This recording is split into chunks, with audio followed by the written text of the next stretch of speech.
Well, welcome back to another episode of Grace to Stand. This episode, we have something new for us, something special for us, a guest, Dr. Matthew Lee. And so I'll introduce him a little bit, and then I'll let him introduce himself. But I actually connected with Matt on Twitter, and we had shared some common things and interest. And then I noticed that on his profile, it said he was with ACSI. And I'll let him explain that to you. But I am ACSI certified. So it's Association of Christian Schools International. Is that right? That's right. Yeah. Okay. All right, good. I said it right. So I was actually, many of the people in my congregation know I was an engineer and I was a teacher. And so I was ACSI certified in math and physics and also in Bible back about 10 years ago when I was at a Christian school. And so I was interested in that. And then I was even more interested with the fact that he is a statistician. And because of my engineering background and even I've taught statistics, I love statistics. And then I got even more interested in the fact that he's a ruling elder in the PCA. And so I said, I got to talk to this guy, and we connected. And then what is so cool is some of the research that he's done connects with public policy. And of course, Darin Stone, my partner in crime on this podcast, is our minister to state here. So he knows very well about Christians speaking into policy. And so we said we had to have this conversation. Mm-hmm. And really the topic will be overall, basically Christian parents and educating their kids. But just overall, in general, what is a Christian's responsibility in their education for their children? But the conversation is going to go all over the place because there's so many different points of connection here. And so I guess to get us kicked off, I'll ask Matthew, how did you come into the PCA? Yeah, thank you guys for having me. It's great to see you guys face to face and have this conversation. Really looking forward to it. And I guess I have pretty deep roots in Reformed Presbyterian writ large. My dad was actually, he was in the KAPC, the Korean American Presbyterian Church, and then he was ordained as a teaching elder in the Orthodox Presbyterian Church, and then in the Presbyterian Church in America, so various NAPARC denominations. And then, so I've had a connection with Reformed Presbyterian for really all of my life. And after my wife and I got married, we lived up in Massachusetts, and we were part of an OPC there. Moved over here to Fayetteville, Arkansas, where we still are when I started grad school. And no OPCs in this area, but there was a really strong, faithful, confessional PCA church, and that's where we continue to belong to this day. Well, great. So how many years are you there? We've been in Fayetteville for about five plus years now, a little okay. Over 5 years. And a ruling elder for how long? I was ordained here 3 years ago, I think. Yeah. Okay. And then previously I served as a ruling elder at our OPC up in Massachusetts. Yeah. So one super cool thing about you or your church or your presbytery is, I know last year the hotly debated overtures did not pass your presbytery. That's right. And yet this year they did, including Overture 15. And so you weren't, well, what do you attribute that to? I guess I'd ask. Yeah, that's so I providentially was hindered from attending the presbytery meeting where we voted on the overtures this year, but it was a pretty close vote on 23 last year. I think we lost the vote by maybe 3 presbyters and 37 by a wider margin. To my disappointment, we were actually the presbytery that ended up being the decisive vote on Overture 23 last year, which was kind of heartbreaking news to bring back to our congregation. But I think different slate of overtures this year. What we've been seeing across the board with a lot of presbyteries is that 29 and 31, which are kind of the do-overs or the do-overtures of 23 and 37 last year, are passing with high support rates.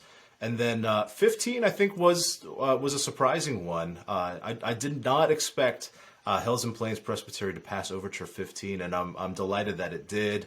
I'm going to give a lot of credit to my teaching elders, Paul Sagan and Jay Bruce, who I understand gave speeches in favor of 15 and say that they were very persuasive and heartfelt, and I think and I hope and I pray that what they had to say about that overture convinced a lot of folks in attendance to vote in favor of 15. So it was a close vote again, but I was happy to see the outcome where all three of the overtures passed. So yeah, you guys are heroes. For our listeners, Darin and I are going to do a whole episode on the overtures, so we'll explain that. But these are basically overtures around ordination requirements and the debates the PCA has been having the last 4 years. So, yeah, that was great. And you're selling yourself a little bit short. I understand you pulled together a lot of research to help the speeches.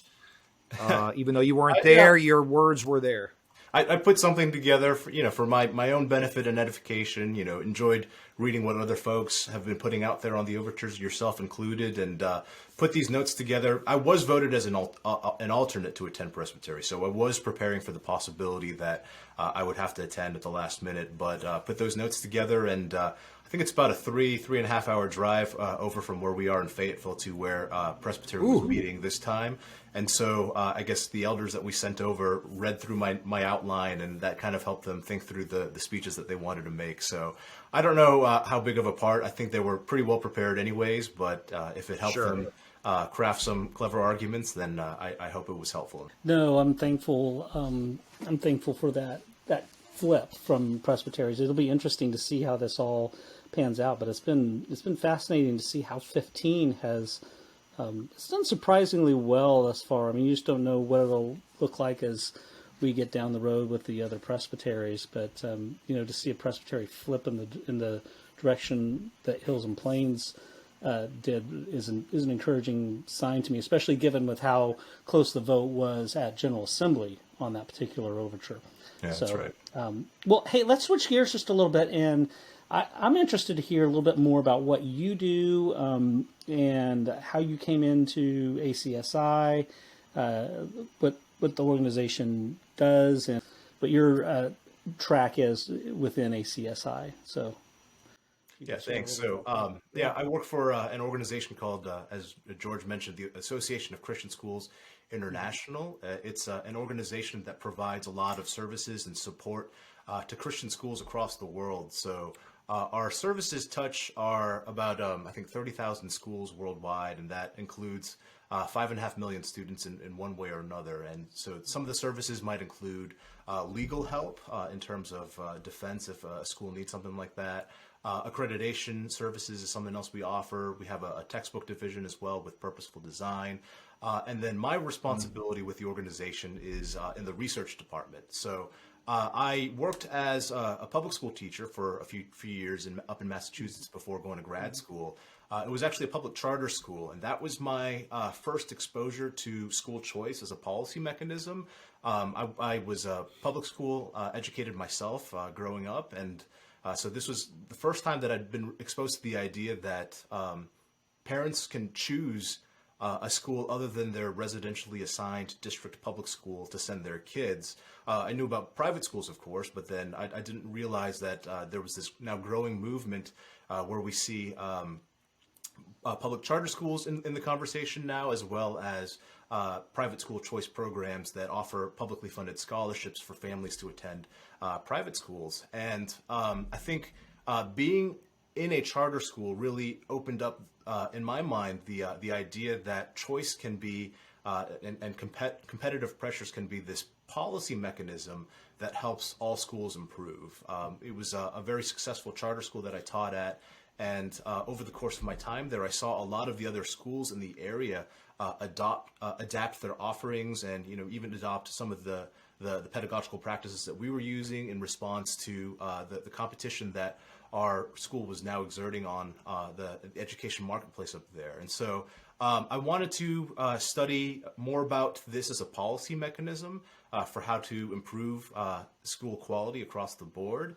And so it was this phenomenal program here at the Department of Education Reform here at the University of Arkansas that had assembled this terrific faculty together that had a lot of experience doing school choice research. It's really one-of-a-kind program in terms of having so many researchers that were focused on this policy issue, on top of having a really strong methodological preparation in terms of some of the statistics and econometrics as well. And so it was, after looking around, kind of a no-brainer for me and my wife, for us to move down to Arkansas, for me to go through this program. And it was over the course of my studies here that I became more and more convinced, for me personally, that it wasn't just enough to study school choice as a policy mechanism, that I really had to align my faith much more closely with education as a practice.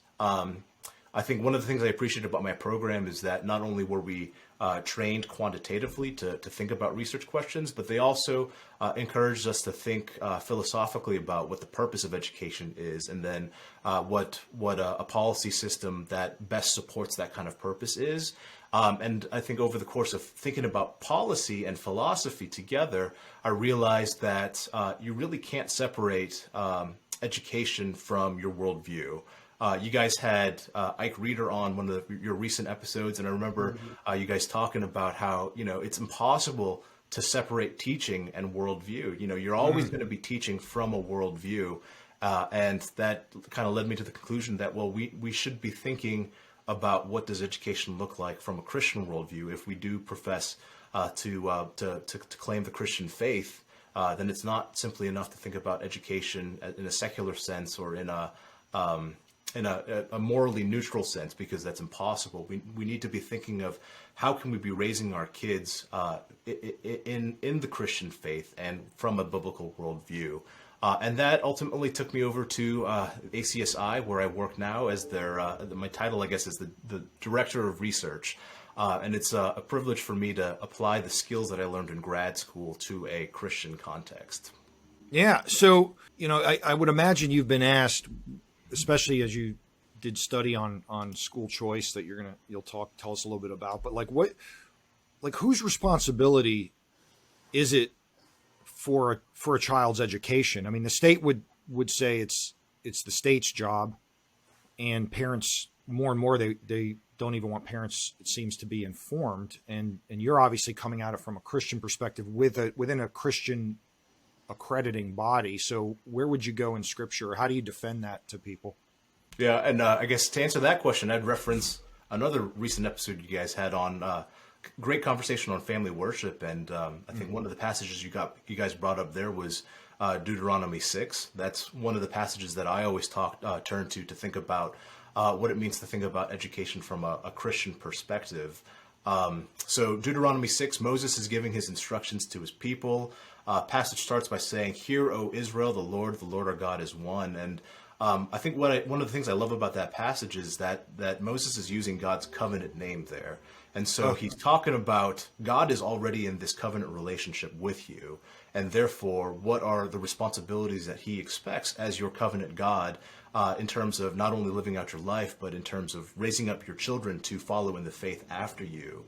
And he talks about, well, parents, this is how you are to teach your children about what God has done for his people, what he's done for you, who he is for his people. This is your covenant God after all. And one of the things I love about Deuteronomy 6 is that the instructions that Moses lays out for God's people for how to do that, how to instruct their children in the faith, inherently simple exercises. He talks about rising up and lying down. He talks about walking through your doorpost. He talks about putting the law on the doorpost and on the frontlets of your eyelids and things like that. And so it's, you don't have to have training in education. You don't have to know the fancy pedagogy or the latest whatever on education. If you have a doorpost in your home, as you walk through that doorpost, be telling your kids about what God's done for you. And so this is something that is inherently simple. It's not a complicated choreography or curriculum that you need to do for your kids, but just repeat on a daily basis as you go in and out what God's done for your people. I also like turning to Joshua 24. So these are Joshua's final instructions to his people, to the people of Israel as he's preparing to leave this life.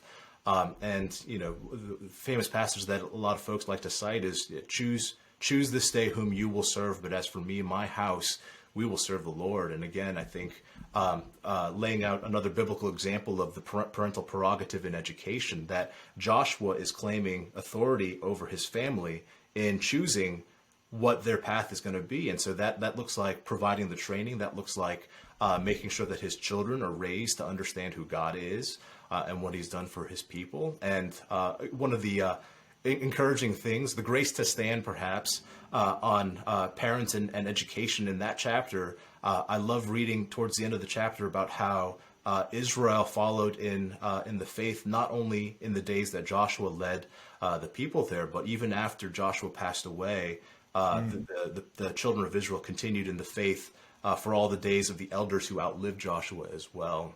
And then the third passage I love turning to for thinking about education from a Christian perspective is Psalm 127. So a lot of people know, I think it's verse 3, children are a heritage from the Lord. But I think the first two verses are important there as well in terms of thinking about God's sovereignty and man's responsibility. So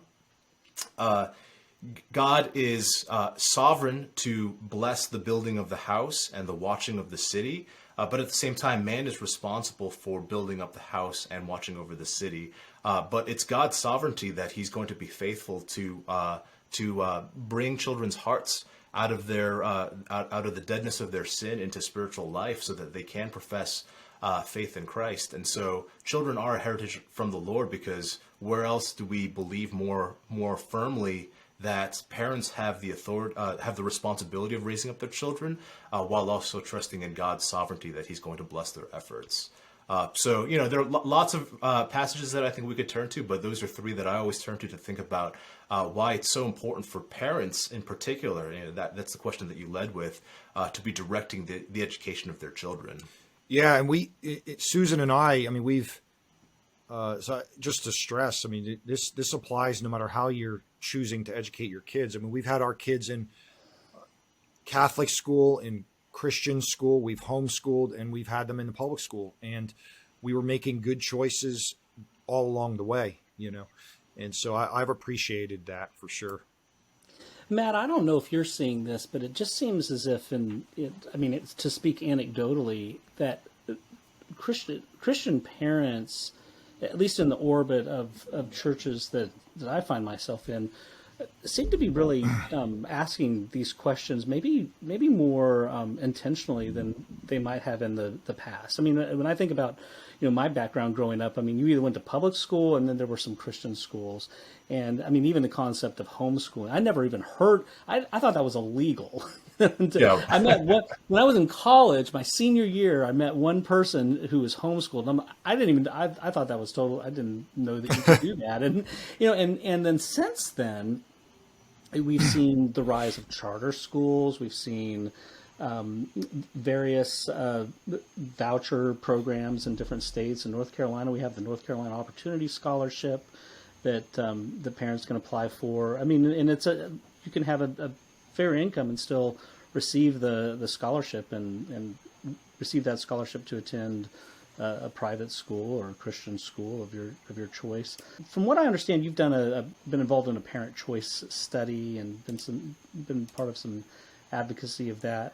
What are you seeing as far as this is concerned, and particularly with regard to voucher programs and schools? I also know that there are Christian schools that and Christians in particular that can be a little bit resistant to that idea because of the fear of strings attached to the money involved. So I guess that's a twofold question. So just have at it from there, I suppose. No. Yeah, I think it's more than a twofold question. There's a lot that we can unpack there with what you were asking, and I think you're familiar with it, being a policy guy yourself. School choice is on the rise in a lot of states right now, where, I think you nailed it on the head in terms of thinking about even things like homeschooling being much more prevalent and supported than it was a few decades ago. And now charter schools, which have been around for 25, 30 years now, and voucher programs being around. And I think COVID was a big part of it as well, where the in-person instruction at district public schools was shut down, And that gave a lot of parents a window into what was going on in those classrooms. And not only that, it also empowered them to realize that they were more than capable of superintending over their kids' education and doing a really good job at it. And so coming out of COVID, I think a lot of families started to say, hey, we can make these decisions. We can be empowered to make good decisions for our kids. And so we're starting to see not only pushback against some of the things that were going on in the public schools, some of the, the critical theory, for example, or some of the gender ideologies that are being pushed down onto the lower and lower grades, it seems like, and for parents to take more control over their kids' education. So I think as a policy mechanism, it's a very recent phenomenon where we've seen school choice on the rise. But as a concept, I think it's been around for quite some time. So I've been rereading J. Gresham Machen's Christianity and Liberalism, which is coming up on its 100th anniversary next year. So great time to pick up the book for the first time. If you haven't. He's actually right over your right shoulder. I see his face that's right. He's looking at me. Right there. That's right. Right there. It's right there. But I obviously it was before grad school and even before a lot of my teaching experience that I first read Machen's book. And so now having gone through grad school and thinking about school choice much more, I would say robustly, familiar with the research and having thought more philosophically about it, I was surprised to go back to the book and find Machen actually talks a whole lot about school choice as I think something that's important for us to be aware of and for churches to support. So Christianity and liberalism, I guess I'll start by saying Machen focusing on theological liberalism, which he defines as the denial of the inerrancy and authority of Scripture. He argues that this rise of liberalism is actually most felt in the sphere of education. And so the person who starts from Scripture and thinks about what the purpose of education is, and the person who starts from anything other than Scripture are inevitably going to come to diametrically opposed conclusions about what the purpose of education is, right? We have to. And so what happens with the folks who start from something other than the Bible, what Machen observed in his time, and I would argue it's still happening today, start to realize that the state creeps more and more and takes more and more control of over education. And what he was observing then was that the state then places the child under what he said was the control of psychological experts who proceed to prevent any such acquaintance being gained by those who come under their care. And he laments that this is being done in a child's most formative years, right? When they're developing their mindset of thinking, when they're becoming really acquainted with the Christian faith, hopefully through catechism and things like that. Instead of those early elementary, middle school, even high school years, they're now under state control and these psychological experts who are making decisions not from a biblical worldview, but from some other worldview about what's in the quote-unquote best interest of the kid. The result then is this monopolistic control of state public schools, which Machen called, I love this quote, so I'll just read it, the most perfect instrument of tyranny which has yet been devised. And so I think, he didn't necessarily have the policy context to say this, but he's talking about school choice. He's saying we need a free marketplace for education in order to combat this most perfect instrument of tyranny that he's observing starting to come up. And the way to do that as Christians is to support policies that give that control back to parents, back to Christian parents who want to educate their kids from a Christian worldview. So that looks like maybe homeschooling. Maybe it looks like a private school or, a Christian school. Maybe it's an education ministry that's connected with the church. Machen definitely argued that the churches need to have a hand in supporting and partnering with Christian schools in the area, that this was something that was important for them to do. And then also to revitalize, as you guys talked about a couple episodes ago, the practice of family worship in the home as well. So as a concept, I think, Machen 100 years ago was already starting to think about this idea of school choice being a way for Christian parents to have better control over their children's education, and that being an instrumental and formative way for raising the kids in the Christian faith. So that brings us to today where, as you observed, we're starting to see many more examples of states passing these laws. You're probably familiar with the Education Savings Account program that was passed in Arizona earlier this year. West Virginia passed one just last year. West Virginia's had a small eligibility requirement, and so it's only 93% of West Virginia students that were eligible for that program, whereas 100% of Arizona students were eligible for their program, and tens of thousands of students have signed up at this point. You mentioned North Carolina's got a program, the Opportunity Scholarship Program. It's a means-tested program, which means it's specifically for families that are under a certain threshold. And so I looked this up. According to EdChoice, which is an organization out of Indianapolis that helps promote school choice policies across the country, they said that compared to these other programs, the North Carolina Opportunity Scholarship Program, you only see about a 43% student eligibility rate. So, I think want to be moving towards the direction of West Virginia and Arizona, where many, many more families can benefit from this. But, you guys do have a program in North Carolina. So I think in terms of education, we have two different types of policies in play right now. There's the kind of policy that seeks to empower families and parents to superintend over their kids' education.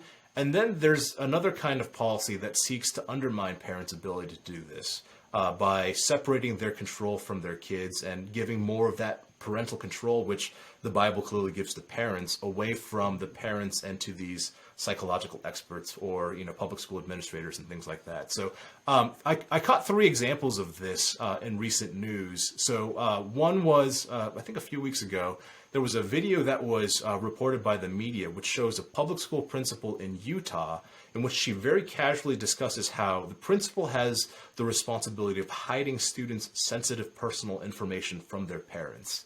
Yeah, this seems totally backwards. It's a public school principal saying, we're not going to tell parents about important things that really the parents ought to know about. And it should be the parents' decision whether or not to divulge that information to the schools, not the other way around.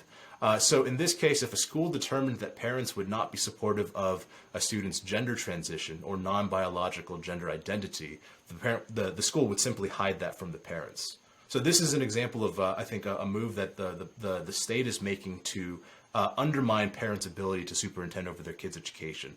Something very similar in Virginia, just north of you guys.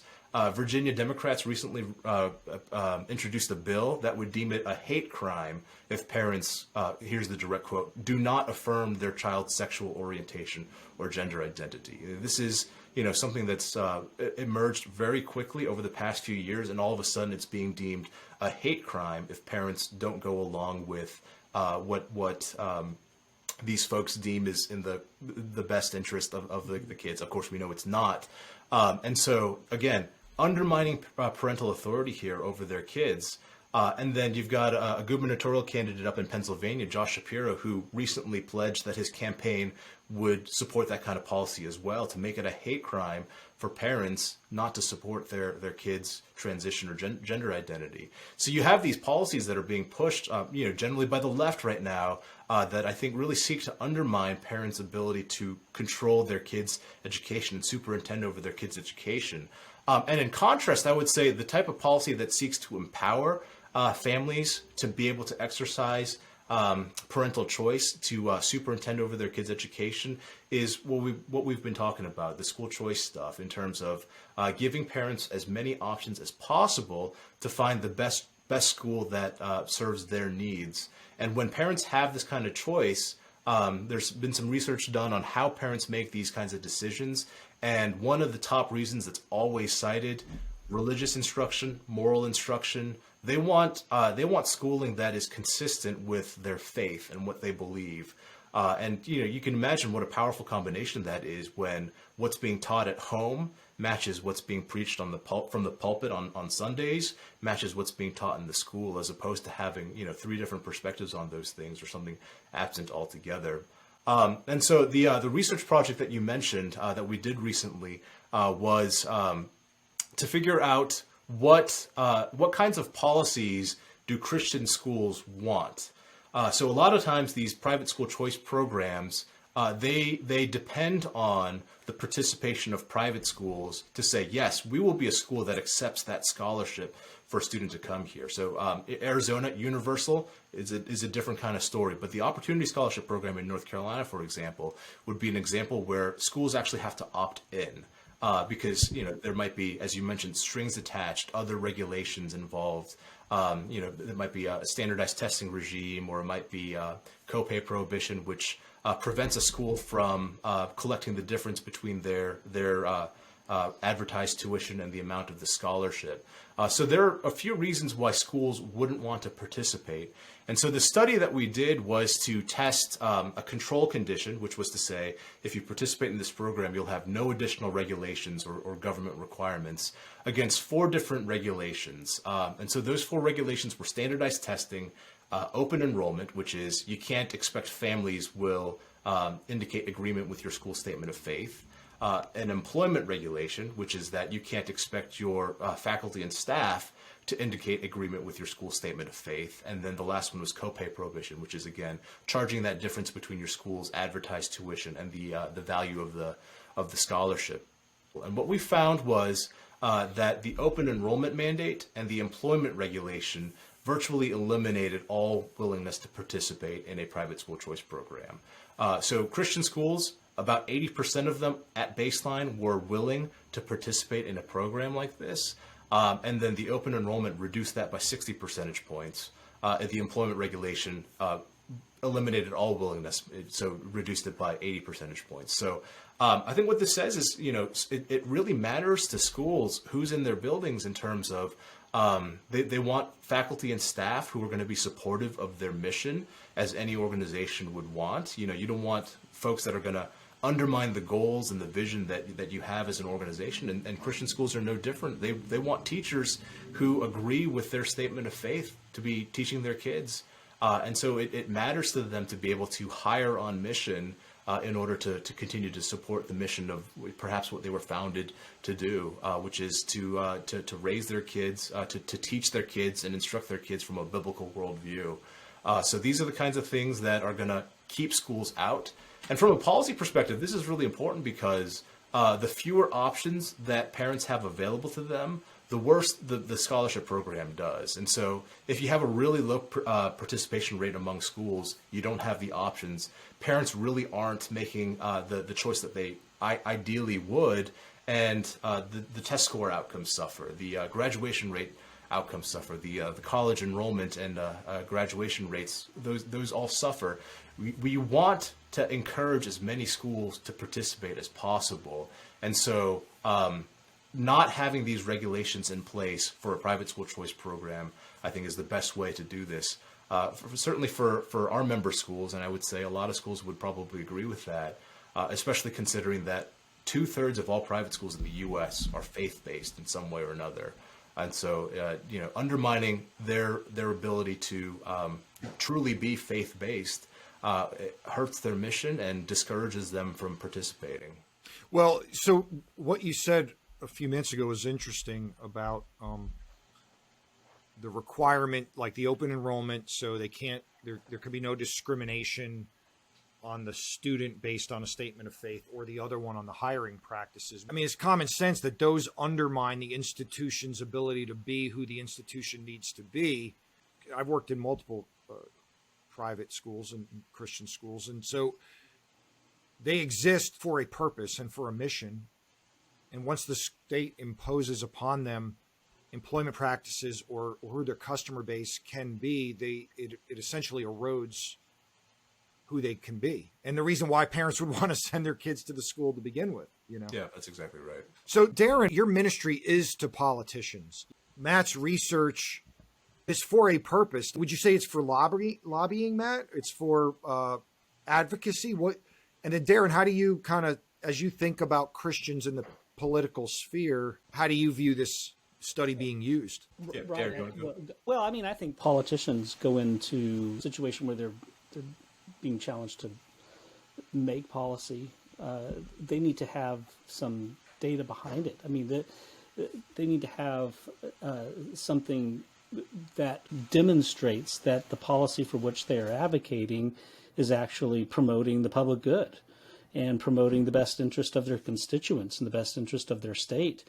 And I think, when you hear of research such as this, a state representative, a state senator can lean into that and be able to use that as evidence for the goodness of the policy that they're seeking to bring about. So I think that this kind of research is absolutely necessary. But what I see, I think, on both sides, from the political left, there's the concern that that programs such as this are actually almost creating a state religion. We're publicly funding religion. The distinction between the church and the state, it's an overreach on that regard. And then from the right, there's the fear that any kind of government money is going to come with strings attached, regardless of the fact that you may be able to, on paper at least, maintain your doctrinal distinctives, maintain the distinctives for who you're going to hire, who you're going to admit to your school. Nonetheless, sooner or later, that funding is going to come with strings attached. So there is a little bit of pushback from both sides of the political aisle, but for different reasons. That's what I've observed in some of the political discourse that I've seen. And Matt, I'm not sure if that's your experience as well, but that's something that I've seen. And so, how we counteract those arguments is essential. Yeah, I think you described really well what the fears on both sides of the political spectrum are. And I would say what you've described on the right in terms of, well, it's government money, so there are going to be strings attached at some point. If not today, then they're going to sneak them in later on. That is certainly what we've seen expressed from school leaders as a common fear that they have, that, well, we can't step into this because sooner or later they're going to ask us to do something that we don't want to do. But at the same time, at baseline, 80% said that they were willing to participate in this kind of program, which is maybe not significantly, but substantially higher than what we've seen in similar studies. So there have been this kind of study has been done twice before, once in Florida and once in New York and Texas, I believe. And at baseline, and this wasn't with just Christian private schools, it was just private schools in general. And at baseline there, the participation rate was only like 40%. And so the baseline willingness to participate is twice as high in our sample, which again, I think speaks to the missional desire for Christian schools to expand their reach and to reach the lost and to bring in more students into their fold. I would say in terms of the fear on the left, this is, I think, one that we really do need to address head on. The idea that we're going to be funneling public dollars into private or even religious institutions is, I think, just unfounded and has not held its water in terms of the court of law. A recent Supreme Court decision, for example, Trinity Lutheran versus Comer, they had a state-run program that offered recycled tires to pre-K programs so that they can use those resources for their playgrounds to make the playgrounds safer. And this one school, Trinity Lutheran, was attached to a church. And so they were denied the right to participate in this program. And it was, I think, a 7-2 decision that the Supreme Court ruled in favor of religious liberty to say, this is a public program that exists. It's actually discrimination to prevent a religious institution from participating in this.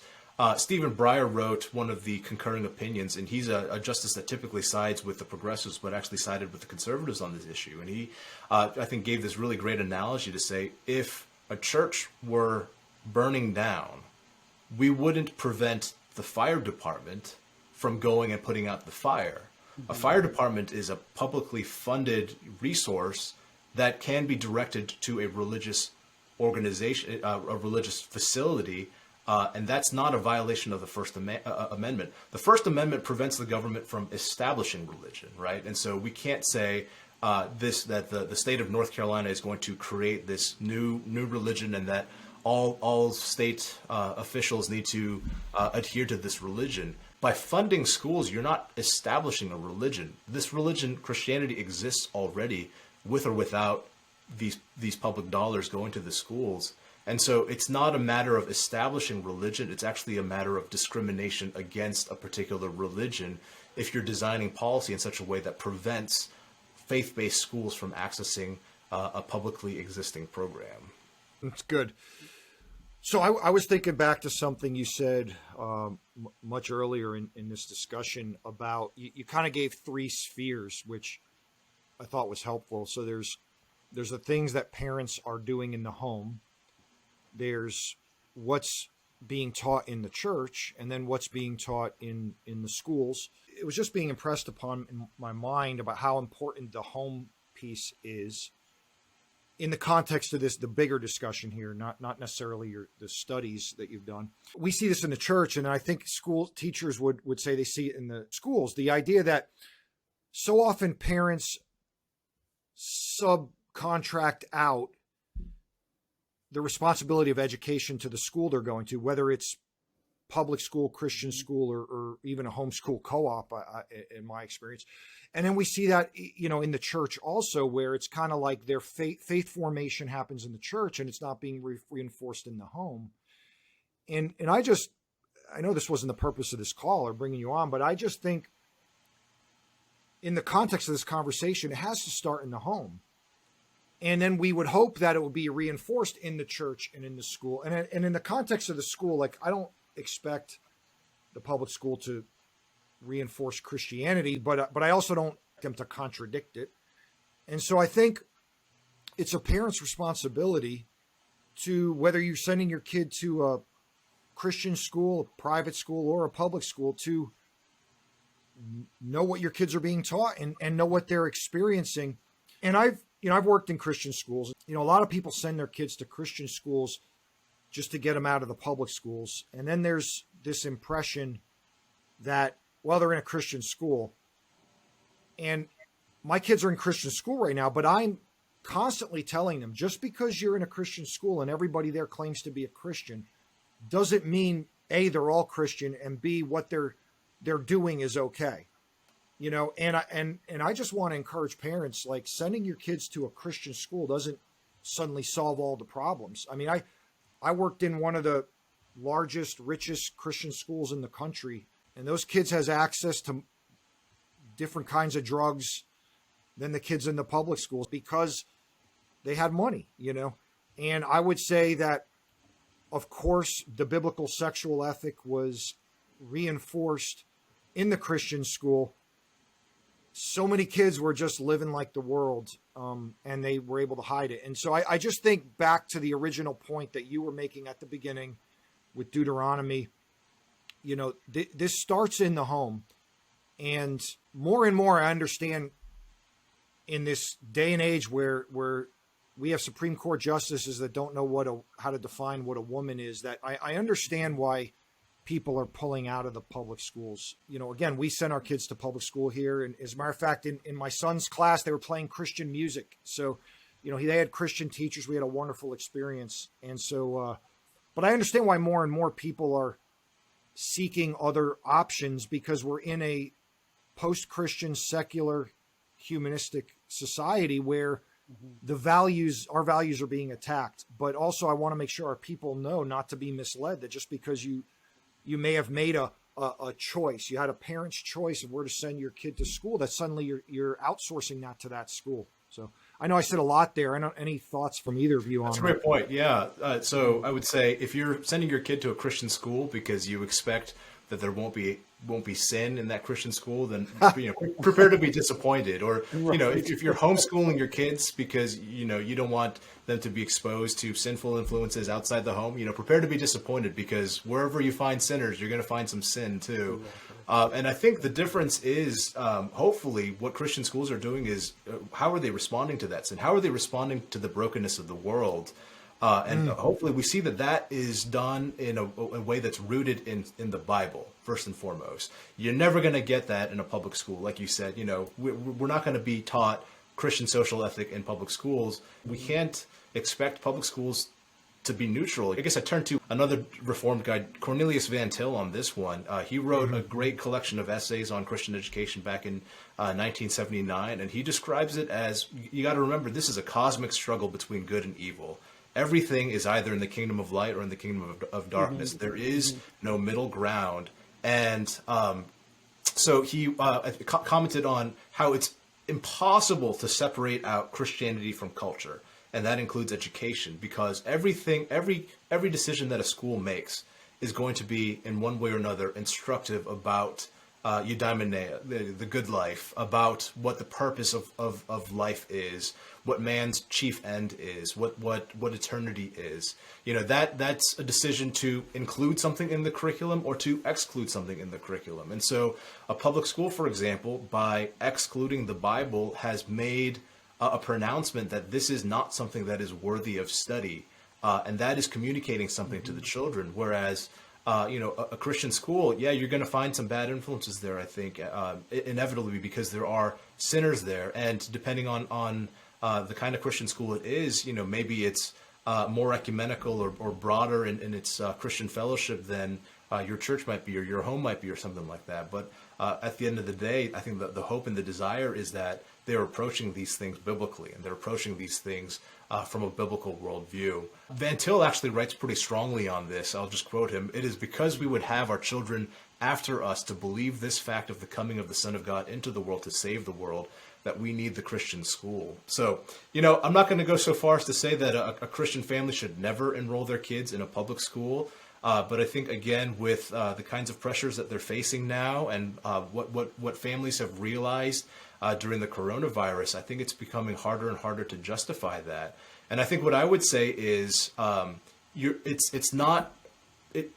think of it as something that's passive and automatic that your kid ends up in a public school. Think of it as an active decision that you're making to enroll your kid in a school that's founded on something other than the foundation of the Bible. It's not so much that I'm opposed to public schools or negative on public schools. I just think it's a bad trade. You're giving up your kids for 40 hours a week to an institution that does not align with your worldview and with your faith. You better be getting something just as precious in return. And so, just a strong encouragement to think about. Yeah, right. Well, and I think that's why the study you did is helpful, because it's trying to help parents have the choice.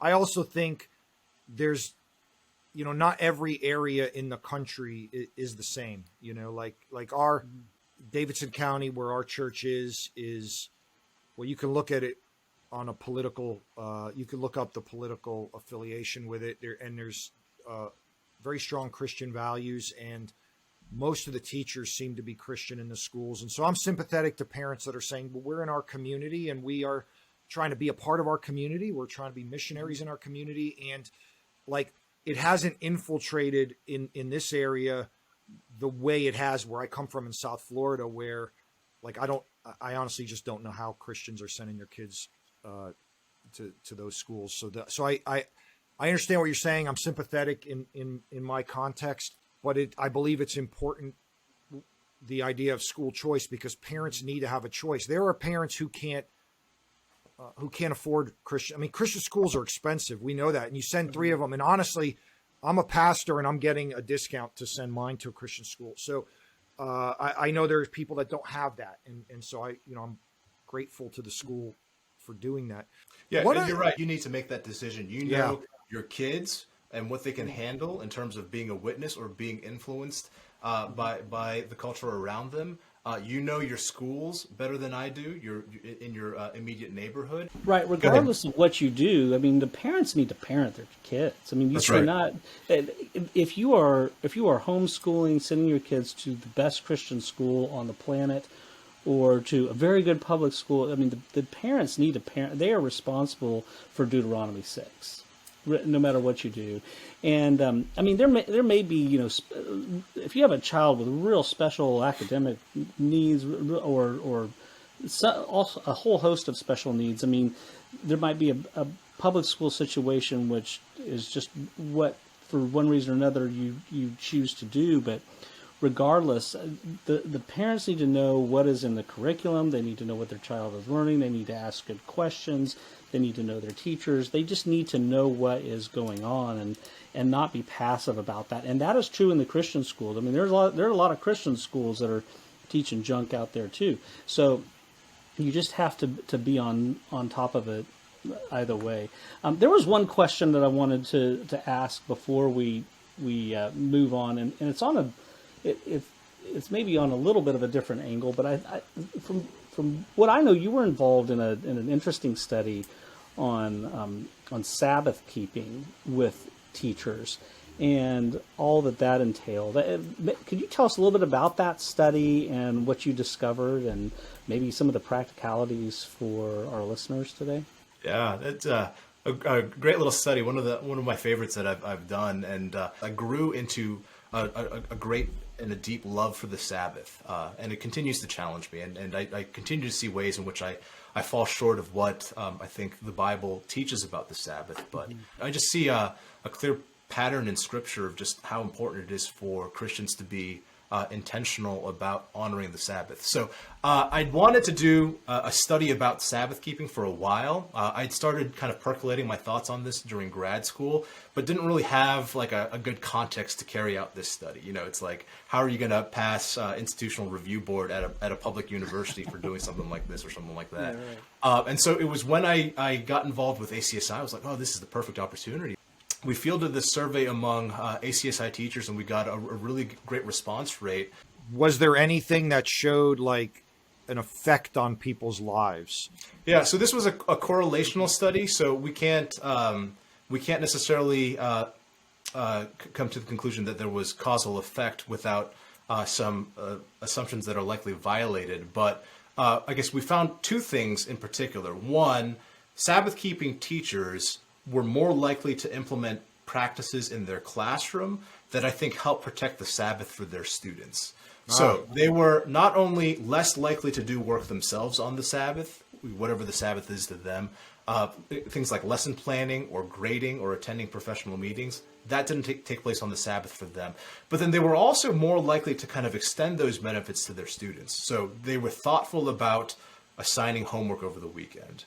They tried to avoid doing that as a way of encouraging Sabbath keeping. They were less likely to assign tests and major deadlines on Mondays and things like that. Mm-hmm. And so it is important, I think, to think about from a Christian school perspective, particularly if you're a Christian school that hails from a very particular theological tradition that might have particular views on the Sabbath, to think about what are we doing to encourage Sabbath keeping among teachers, or what are teachers doing to encourage it among students. And particularly, like you said, what effect did it have? Again, it was correlational. We did, run it through the battery of tests, so we have a lot of confidence about this, but, can't necessarily conclude that it was causal. We had the teachers fill out a short survey called the Copenhagen Burnout Inventory. So just how burned out are you? I feel tired. I am physically exhausted. I am emotionally exhausted. So respondents would say how often they feel any of these things. Mm-hmm. And Sabbath keepers expressed a significantly lower level of burnout than non-Sabbath keepers. So it was a quarter of a standard deviation to half a standard deviation, which is huge in social science research. And it was significant at, I think, the 99.9% level. So it seems to suggest that Sabbath keeping does have benefits for teachers in terms of their psychosocial wellness. But again, we can't necessarily claim causation here. Seems to make sense to me based on what I read from Scripture. Again, I use Scripture to affirm what I find in research, not the other way around. And Scripture says to rest in Christ and to lay aside a day from your labors. It makes sense to me that there would be benefits that God extends to His people through that. And we're finding a little hint here that that's probably true in terms of the empirical research. Well, we are... Man, I got to go in like 5 minutes, but I did want to ask you this one last question. We may have to have you on again, but I read an article you wrote, I think for ACSI, on special education and special needs kids. And it sounded like it was close to your heart, but you also had a very good gospel lens to view it through, and an observation I had never thought of about how this is going to be more and more a Christian problem and requiring a gospel Christian solution. Can you do that kind of briefly. Yeah, we'll try to do that in 5 minutes, huh? And yeah, happy to have a further conversation if you guys want to at some time. But yeah, as you said, special education, definitely a close place in my heart because our daughter has a congenital condition. She was born with something called Prader-Willi syndrome, which is a deletion of a segment of your 15th chromosome, which, I think we're seeing that it has perhaps just minor cognitive decline, but it has physical implications as well as dietary implications. And so right after she was born, we're going through all this about instruction from the medical staff about what is Prader-Willi syndrome, how do you care for someone with Prader-Willi syndrome, so on and so forth. And this line was kept being repeated to me about how she was missing segments of her 15th chromosome. Well, it's right after she was born that I got plugged in with ACSI, and we were doing this research on Christian school sustainability. And one of the aspects of sustainability that we were looking at was Christian schools that offer special education programs. I do think it's a big sustainability issue for Christian schools, like you said, because in part, it's historically been true all the way back to Roman times that Christians have always rescued the quote-unquote frail and broken children that have been discarded by the world. And I think with the prevalence of abortion today, we're starting to see higher rates of children with these kinds of conditions or disabilities in Christian families as opposed to non-Christian families, which means this is increasingly going to become a concern of Christian schools more so than other school sectors. And so it is a sustainability question for Christian schools. We talked with one school leader who works with, they've got a really robust special education program. And I was interviewing her, and she was talking about how there was this one mother in particular that she was talking about and talking to, and she was asking if she could enroll her daughter who had some special needs in that school, and said, would you love my daughter here? And the school leader responded by saying, love her, of course we would love her. Our school needs her. She is the missing piece in our school. And I think just providentially, the experience that we'd gone through with having our daughter and hearing she's missing a piece, and then hearing this on the flip side, you turn that analogy around and say, no, she's not missing a piece. She is the missing piece in your family. She is the missing piece for your church. She is the missing piece for, maybe a Christian school. This is not a mistake that God made, but in his good providence, this is the blessing that he's given to our family. And, we need to live that out in a way that reflects that she's a delight to us, and she can bring honor and glory to God by pointing others to Christ. And so not to think of her as someone who's missing pieces, but to think of her as the missing piece in our family was, a paradigm shift for me in thinking about special education and Christian education. That is well said. That's something that I just see so profoundly needed as a ministry in the local church and in Christian schools as well. Matt, thank you so much for joining us today. Fascinating conversation. Really enjoyed learning more about what you do and your thoughts on these matters, and pray it's a benefit to our listeners as well. George, thank you as well. So listen, Matt, when you're in the area, Darin and I get together a lot, man. Let's go out to lunch.